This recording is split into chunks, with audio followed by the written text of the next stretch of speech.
yi gars yi dal jàmm respecté avec di bëgg ñëpp di char ñëpp ñu wax ci mbir mu doy waar na ñu wax ci un fait qui touche toute une âme ñu wax ci li nga xamante ni moo xew fële ca Tunisie te président bi génn wax ay kàddu yoo xamante ni franchement parlant ñëpp koy nakkarulu daanaka bu ñu résumé kàddu yi rek wala bu ñu tënkee kàddu yi rek li mu wax rek mooy maanaam bëggatul nit ku ñuul ci réewam lu sabab loolu mooy ni que dëkk bi dafa nekk ci crise te moom jàpp na ne crise boobu dëkk bi nekk amaana bokk na ci lu ko indi mooy l' Afrique subsaharienne askanu Afrique subsaharienne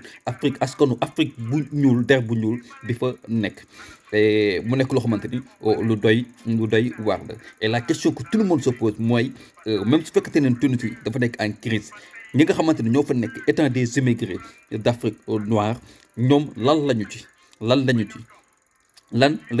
ñeneen ñi dañoo dem pour jàngi ñeneen ñi dañoo dem pour liggéey comme ni askanu waa Tunisie di nga xamante ni dañuy jóge seen i dëkk dem ci yeneen dëkk yi di jàngi wala du liggéey on est dans une on est dans un monde planète dans un village planétaire comme on le dit maintenant avec le phénomène de la mondialisation où on parle de la libre circulation des biens, de la libre circulation des personnes. C'est ça qu'on appelle la mondialisation. C'est ça qu'on appelle un village planétaire. Et si un président tel qu'il est se permet de dire de tels propos, là, je suis vraiment désolé de vous dire, monsieur le président, que ce sont des propos vraiment racistes. Ce sont des propos vraiment racistes. Même si tel était le cas, moi je pense bien que le discours devrait être un discours vraiment responsable. Le discours devrait se tenir d'une manière à ne pas blesser quiconque. Parce qu'après tout, on est des Africains. La Tunisie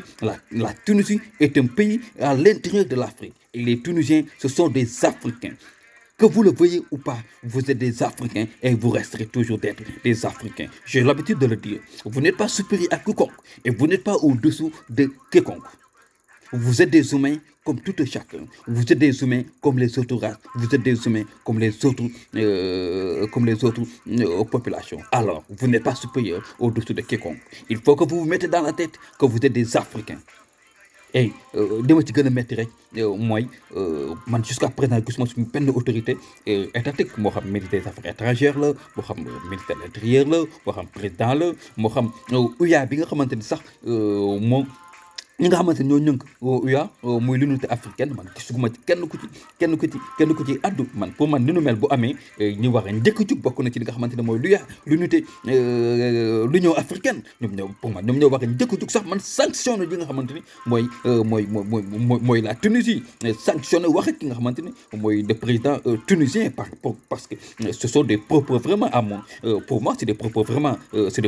racistes qu'il a sorti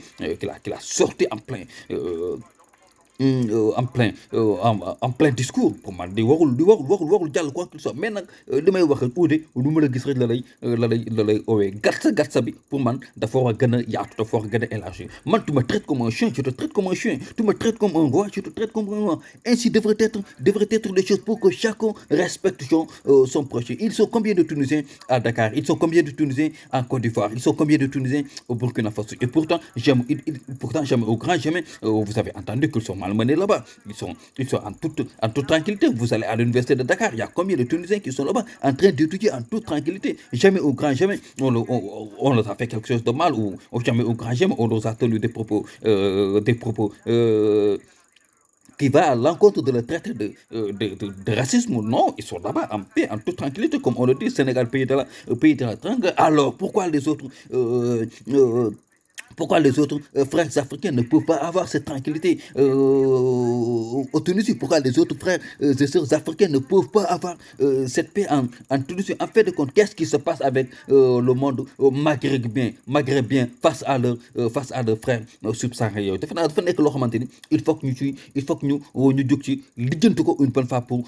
tout. Quand on parle de diplomatie on dit que ça devrait être réglé avec diplomatie, mais si les choses devraient se régler avec diplomatie, qu'on le règle une bonne fois pour toutes et que chacun sache ce qu'il est par rapport à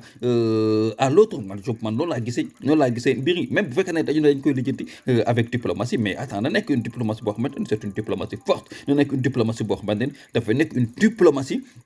boo xamante ni dafay jël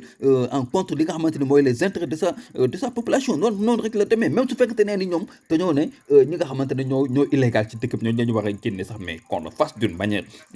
vraiment responsable qu'on le fasse avec la manière mais bon yéen ñi illégal dañu war a génne mais ñu leen di génne comme des chiens man sa waa dëkk dama leen di génne sama dëkk comme des chiens loolu la rek amul leneen ak leneen mooy li ma wax Oudé moom nu mu la gisee rek noonu la lay et je pense bien que il est temps nag que ñun suñu wàllu bopp ñu jël li nga xamante ni mooy suñuy responsabilité vis-à-vis de la Tunisie mais aussi du monde maghrébien pour que ñu mun ñu respecter pour que ñu mun ñu traiter en tout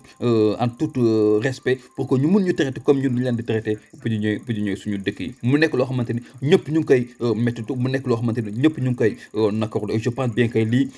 dëgg la métti na mais pour man buntu la occasion la boo xamante ni war nañu mën a régler en tout cas suñu diggante ñun ak naar yi une bonne fois pour toutes comme ça respect mu mun a am fépp quoi respectez à vous respectez la famille je vous love